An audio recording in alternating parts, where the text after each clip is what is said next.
اللهم صل وسلم وبارك على سيدنا محمد وعلى آله وصحبه وسلم. مساء الفل، مساء الياسمين، مساء الهنا والسعادة على عيون كل متابعين وصفة وأكل مع شيمو. ازيكم يا حبايب؟ عاملين ايه؟ النهاردة بقى جايه لكم بفيديو جديد، وفيديو النهاردة مختلف تماما. هنعمل بسبوسة، بس بسبوسة بطريقة مختلفة عن أي طريقة بسبوسة جربتيها قبل كده. لو جربتي البسبوسة دي، واللي ما جربهاش بصراحة فايته كتير. فتعالي بقى شوفي الخطوات والمكونات بتاعة البسبوسة دي والطريقة بتاعتها. صدقيني لما تجربيها هتلاقيها حاجة تانية خالص عن البسبوسة اللي احنا بنعملها، أو البسبوسة المعتادة اللي احنا بنعملها في أي بيت عامة يعني. البسبوسة دي طعمها مفيش بعد كده، طعمها خيال بصراحة. وكل اللي دقها وكل اللي جربها، انا عملتها وفي ناس بعدي قالوا لي اعمليها لنا. فعملتها لهم. سلفتي عامة يعني قالت لي اعمليها لي، فعملتها لها. بصراحة قالت لي وهم مفيش بعد كده ومفيش احلى من كده.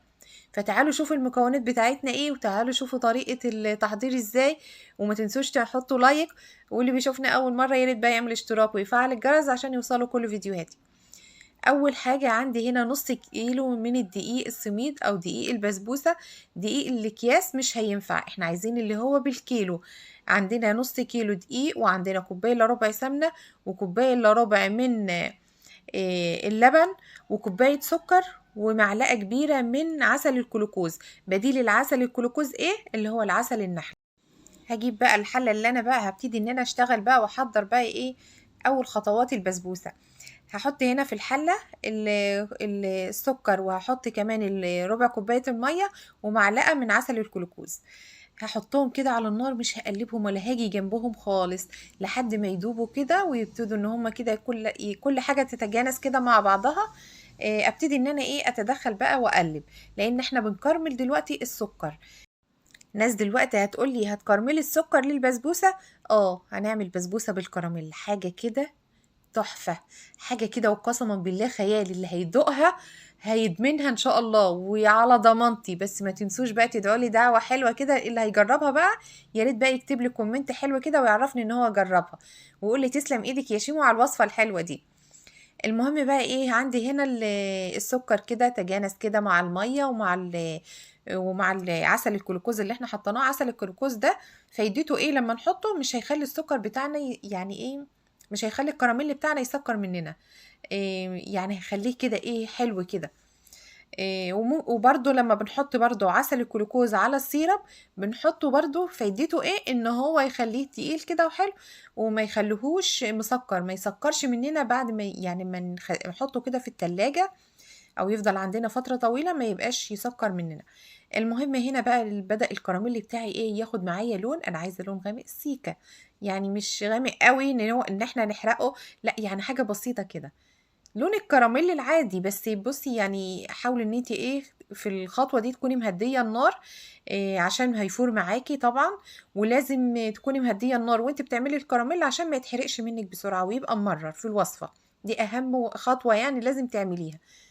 حطينا السمنة، وبعد ما حطيت السمنة اديتها تقليبة كده، وبعدين نزلت باللبن شوية بشوية، بحيث ان الكراميل بتاعي ما يقفش وياخد معايا وقت وانا بدوبه على النار. كده مش هياخد معايا وقت خالص، هو كده يعتبر دايب دوب في نفسه كده. هطفي عليه بقى واسيبه بقى يهدى خالص ويبرد خالص، لحد ما ايه يعني احط صبعي فيه كده، ابقى مستحملة درجة الحرارة بتاعته، او يكون بالمعنى اصح دافي يعني. هفضيه زي ما انتوا شايفين كده، فضيته في بولة تانية عشان ياخد ايه يعني يبرد معايا بسرعة. المهم هجيب بقى الصينية بتاعتي، وطبعا الفرن بتاعي كده انا شغلته على درجة حرارة 200.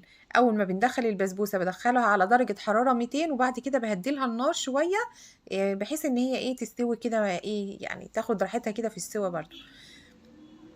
حطيت بقى الخليط بتاعي على الدقيق السميد اهوت زي ما انتوا شايفين. وطبعا لا بحط جوز الهند ولا بحط بيكنج باودر، هو دقيق السميد او دقيق البسبوسة بس، مش اكتر من كده. والسكر واللبن والسمنة. اظن مكوناتنا كلها سهلة وبسيطة وما فيهاش اي خزعبلات. دي صينيه مقاس 30، لو حابه ان هي تكون تخينه معاكي عن كده، بس انا ما بحبش البسبوسه عامه تخينه، انا بحبها كده يعني سمكها حلو كده، ما بحبهاش تخينه يعني مليانه كده. نفرد بقى البسبوسة بتاعتنا، وبتبقى مرملة، ما بتبقاش زي البسبوسة العادية اللي احنا بنعملها تحس ان هي يعني عجينة كده شوية، بس دي مرملة، دي بتبقى نازلة كده زي الرمل المبلول. نسويها كده بقى، ونجيب بقى اي مكسرات عندنا، وحابه ان انت تحطيها ساده، ولما تطلع من الفرن تحطي عليها نوتيلا، تحطي عليها زبده لوتس، تحب تحطي عليها بقى اي حاجه انت حباها، او حابه ان هي تكون ساده خالص بتبقى حلوه برضو. ده حسب رغبتكم بقى انتوا بقى ومزاجكم. في ناس ما بتحبش على البسبوسه مكسرات ولا اي حاجه، تحب ان هي تاكلها ساده كده بس. احنا بقى بنحبها بالمكسرات، فانا حطيت لها شويه لوز كده، ممكن تحط لها بندق برضو المتاح عندك او سوداني، وممكن لو عندك كريز برضو بيبقى حلو قوي برضو.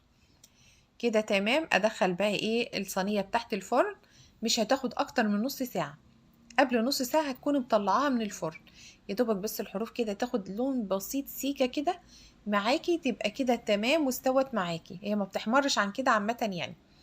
هبتدي ان انا اجهز السيرب بتاعي. السيرب بتاعي عبارة عن ايه؟ كوباية ونص سكر وكوبايتين من المية، بس كده، مش هحط اكتر من كده، لان صينية البسبوسة هتاخد كمية السيرب دي كلها، دي المقدار بتاعها مظبوط كده، ده مقدار الصينية اللي هي مقاس 30، والمكونات بتاعتي ده المقدار بتاعها، كوباية ونص من السكر عليهم كوبايتين من المية. طبعا هديهم عصرة ليمون. ولما ارفع السيرب بتاعي بقى من على النار، هحط بقى ايه الكيس من الفانيليا، او ربع معلقه صغيره من الفانيليا. شوفوا البسبوسه بتاعتي طالما بتشرب السيرب معايا، يبقى البسبوسه بتاعتي ناجحه 100%. ما اقولكوش والله تحفه، والله العظيم الوصفه دي جميله جدا جدا جدا، واللي هيجربها هيعتمدها زي ما قلت لكم. فانتوا جربوها واكتبولي وعرفوني انتوا جربتوها ولا لا. خدت كمية السيرب كلها، اسيبها بقى تهدى خالص، مش هقطعها دلوقتي لانها هي دايبة دوب كده. شوفوا البسبوسة اهيت، قربتها لكم اهيت من الكاميرا عشان تشوفوا شكلها تحفة، ولونها كمان جميل. تعالوا يلا نقطعها ونشوف ايه الجمال بتاع البسبوسة بتاعتنا. نقطع لكم حتة اهوت،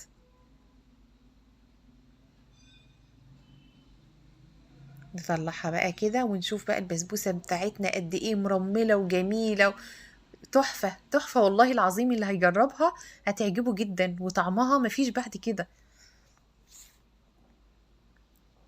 شوفوا دايبة ازاي وبتتقطع ازاي، يا سيدي يا سيدي، ايه الحلاوة وايه الجمال ده. ما تنسوش بقى تعملوا لي شير ولايك وسبسكرايب عشان يوصلكوا كل فيديوهاتي، وانتظروني بقى في وصفات تانية، في وصفة واكلة مع شيمو.